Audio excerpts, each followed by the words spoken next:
Fala pessoal, sejam muito bem-vindos a mais esse vídeo da playlist de Deep Learning com PyTorch.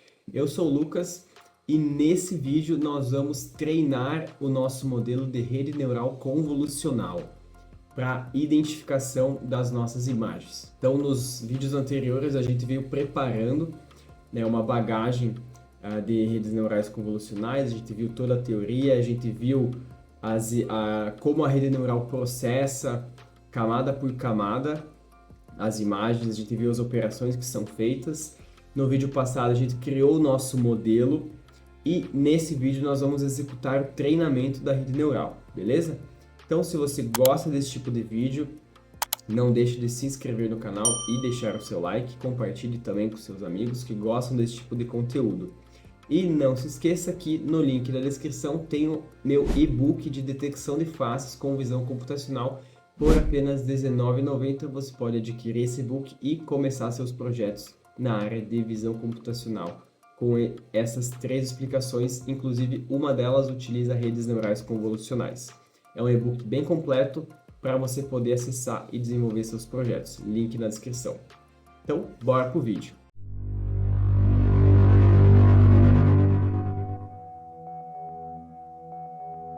No vídeo anterior, a gente criou a nossa classe da rede neural convolucional. A gente definiu as camadas convolucionais e as camadas totalmente conectadas. Definimos o fluxo da nossa rede neural convolucional. E agora, também criamos a instância do modelo e a função de perda e a função de otimização e definimos a nossa taxa de aprendizado. Agora a gente vai treinar o nosso modelo. Então, para a gente treinar o nosso modelo, eu vou importar uma biblioteca, que é a biblioteca Time. Ela não é necessária para o treinamento do modelo, mas eu vou utilizar ela para a gente ver em quanto tempo o nosso modelo vai ficar treinando, para a gente ter uma ideia se demora, se não demora, dependendo do parâmetro que a gente ajusta, como isso interfere, beleza? Então, para isso eu vou criar uma variável que eu vou chamar de startTime, vai receber time.time. Time.time nada mais é do que o instante atual que essa variável foi criada. Então, a partir desse momento ele vai começar a contar o tempo. Então aqui a gente vai... Então isso era só para a questão do tempo. Agora a gente vai criar... Então eu vou colocar criando variáveis úteis para o treinamento.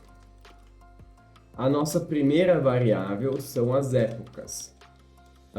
As épocas são por quantas passadas o nosso modelo vai dar até a gente finalizar o treinamento.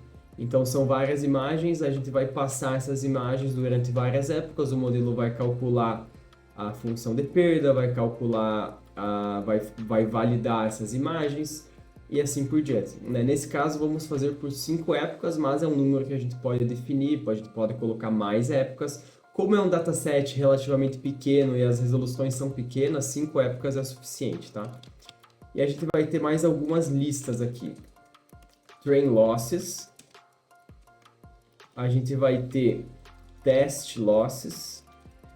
Então, a perda de treino, a perda de validação. O train correct, que é as variáveis que foram acertadas, e o test correct. Lembrando que a diferença entre treino e teste, as imagens de treino são as imagens utilizadas para o modelo aprender as características, e as imagens de teste elas são utilizadas após o treinamento para inferir os valores para a gente saber o quanto que o modelo está acertando. Beleza, então agora vamos criar o nosso loop de épocas. Então, for i in range epochs. Então vai ir de 0 até 4. A gente vai ter o nosso... Vamos criar outra variável, que é uma variável interna aqui, que é o train correct, mas eu vou abreviar, porque é uma variável interna, e o test correct também vai ser 0. Beleza, aqui é o nosso loop dentro. A gente iniciou o nosso loop e aqui a gente vai executar o nosso treino. Então, o nosso treino vai ser o quê? Vai ser outro for. Eu vou chamar de B. E daí eu vou pegar o nosso X de treinamento e o nosso Y de treinamento. Então, xTrain, YTrain. In enumerate train loader, né, que é o nosso train loader que a gente criou lá em cima com as imagens de treinamento. Então, esse vai ser o nosso loop de treinamento. A gente vai incrementar aqui o B, então B mais igual a 1. Então, isso quer dizer que são os nossos... o B, nesse caso, são batches, né? Então, a gente vai iniciando os batches em 1, depois vai para 2, para 3 e assim por diante. Aí a gente vai ter a nossa predição no Y, né? Quem que é o Y é a nossa saída. Então a gente tem o nosso Y de treinamento e o nosso Y previsto. Quem que vai ser o nosso Y previsto? Vai ser model, que é o nosso modelo de rede neural convolucional, que a gente criou aqui em cima. Vai ser model passando X de treinamento, ou seja, xTrain. Então aqui ele vai ele obtém previsões para o dataset de treino. E a gente vai calcular a perda, né? Como que a gente calcula a perda? Através da nossa variável criterion, que a gente criou aqui em cima, né? E a nossa função de perda é a cross entropy loss. Então, a nossa perda vai ser relativa ao y previsto em relação ao y de treinamento, que é o valor real aqui, né? E aqui o valor que ele preveu. Com isso, ele vai aplicar a cross entropy loss e vai calcular a perda. Então, posso até comentar aqui, ó. Calcula a perda. Ele compara as previsões com as respostas corretas. Então, essa foi uma parte do treinamento. A outra parte, a gente vai exibir o nosso valor final aqui. Então, o nosso valor final vai ser o predicted, né, que vai ser o valor que foi previsto, predicted. Quem que vai ser predicted? Vai ser torch.max, né? Ponto max é o maior valor de quem? ypred.data,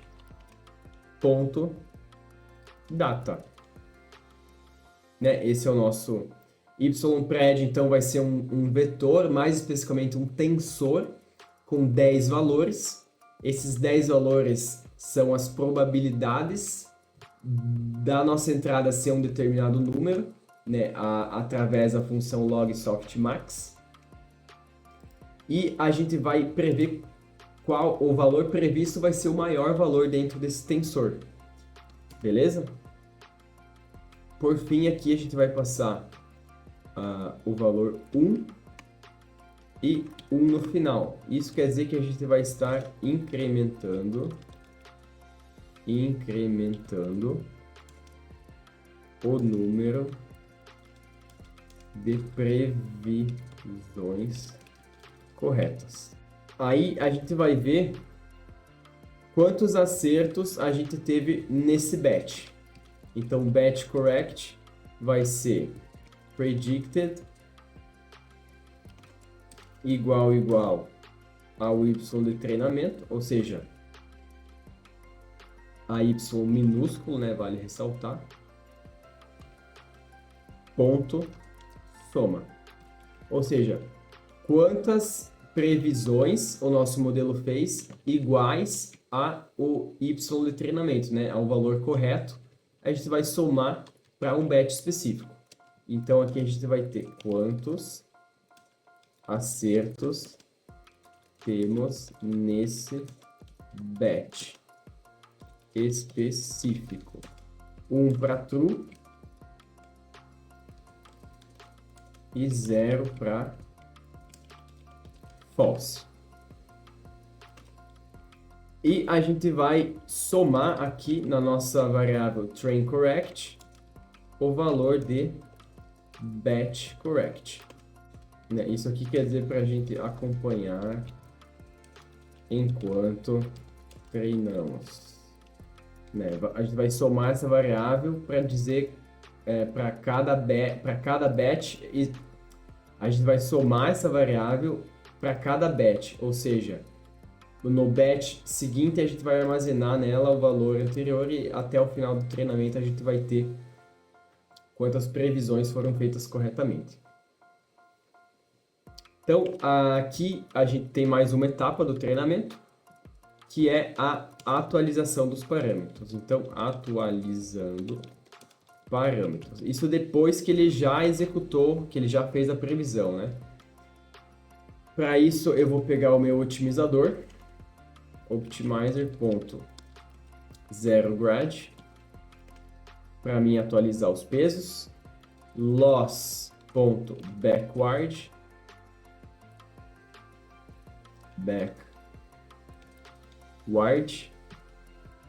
para mim calcular a minha função de erro através do backpropagation, para mim ir diminuindo, né, os erros, e eu vou dar um optimizer.step para aplicar os passos. Por fim, nós vamos printar os resultados, printando os resultados. Se B, resto da divisão por, posso colocar aqui 600, for igual a 0, eu vou printar, esse 600 é um número arbitrário, tá? A minha época na posição I, meu batch B e a minha loss vai ser loss.item. Aqui eu vou dar um tab. Aí, isso. Por fim, então, agora, fora do meu loop de treinamento, aqui na mesma indentação dele, na verdade, eu vou pegar o meu train losses, as minhas perdas, e vou dar um append na perda atual, para eu conseguir armazenar as minhas perdas. Vou pegar o meu train correct, eu escrevi errado aqui, correct, train correct, ponto append, train correct, ou da variável interna,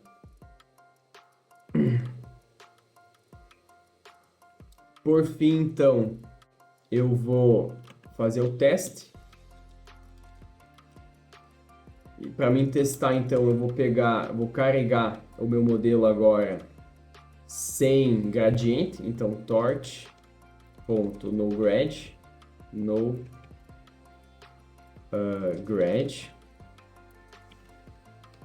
Nesse caso, a gente não atualiza os pesos para o dado de teste, então eu posso até colocar aqui sem gradiente, não atualizamos os pesos para os dados de teste. Aí eu vou percorrer aqui mais um loop, então for b x de teste e y de teste, agora o y minúsculo, né? In enumerate test loader. Agora não é mais train loader, é test loader, porque a gente está testando, né? Então agora o meu... Opa. Não, Ctrl Z aqui, eu coloquei os dois pontos dentro do parênteses. Agora o meu y de validação, não mais o meu y de predição, vai ser model x test. Antes eu passei o x-train enquanto eu estava treinando, agora eu estou fazendo a inferência, eu vou passar o x de teste. Também vou ter a minha variável predicted, que vai receber torch.max,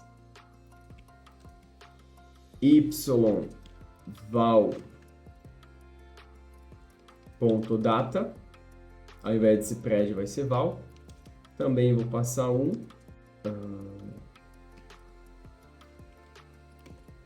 e o nosso test correct, posso criar assim, vai ser quantas predições a gente tem igual a o y de teste e vamos somar elas. Né? Então, quando for igual a 1 vai ser true e quando for igual a 0 vai ser false, vai somar tudo. Aqui a gente vai ter o número de predições de teste corretos. Vamos calcular aqui também a nossa perda. Aqui eu vou na mesma indentação aqui, fora do for. Então a minha perda vai ser, deixa eu dar uma a minha perda vai ser criterion também, val, y de teste, y de validação, y de teste. Vou dar um append no meu test losses, vou passar loss e vou dar também um append no meu test correct. E vou passar, nesse caso, minha variável test correct interna, aqui tem um a mais. Por fim, aqui eu vou printar quanto tempo levou, né, esse treinamento. Então eu vou colocar current time vai ser time.time, né? Então aqui ele vai tirar um snapshot do tempo atual, aqui ele vai tirar um snapshot do tempo atual. Para mim descobrir quanto tempo passou, eu vou fazer uma variável total que vai receber current time menos o start time. Aí eu vou printar o treinamento. O treinamento levou... eu posso... Isso aqui ele vai me dar em segundos, né? Então, se eu tenho em segundos e eu quero passar para minutos, eu tenho que dividir por 60. Então, total dividido por 60 minutos. Ufa! Realizamos aqui o código no nosso treinamento. Então, eu vou rodar e a gente vai ver aqui se não deu nenhum erro o nosso treinamento acontecer, né? Então, podemos ver aqui, ó. Ele começou na época 0. O batch. Então, a gente pode ver que a gente está atualizando o batch de 600, né? A cada 600 imagens. E ele vai treinar aqui, né? Eu vou pausar o vídeo. Assim que o treinamento finalizar, eu volto aqui. Então aqui, ó, o nosso treinamento acabou e a gente pode ver que levou aqui 3.42 minutos, né? E aqui, ó, vamos tentar entender então o que aconteceu. Lá no início, a gente definiu o nosso data loader. A gente vê o nosso data loader de treinamento aqui, ó, o nosso train loader, né? A gente tem aqui 60.000 imagens, né? Então as nossas 5 épocas, a gente passou aqui as nossas imagens de treinamento. Então a gente tem aqui 6.000 imagens de 600 em 600, né? Aqui eu estou printando os batches de 600 em 600. E no final aqui a gente tem o valor do erro, da perda, né? A gente consegue ver, olha só que interessante, conforme a gente tem batches aqui diferentes, né? No primeiro batch, a gente tem um valor, aqui um valor um pouquinho maior, aqui um valor maior, e assim que o modelo vai aprendendo, né? E no final aqui, ó, a gente pode ver que o valor está cada vez menor. Na última época aqui, ó, 0.0007. né? E então aqui já é um valor de perda bem baixo, quer dizer que o modelo conseguiu convergir e ele conseguiu aprender alguns parâmetros e foi diminuindo sua perda com o passar do tempo, né? Então executamos o nosso treinamento aqui, beleza? E nesse vídeo era isso, pessoal. No próximo vídeo nós vamos analisar algumas métricas aqui no gráfico, né? Para a gente conseguir ver esse treinamento de forma gráfica também. Beleza? Então, até o próximo vídeo.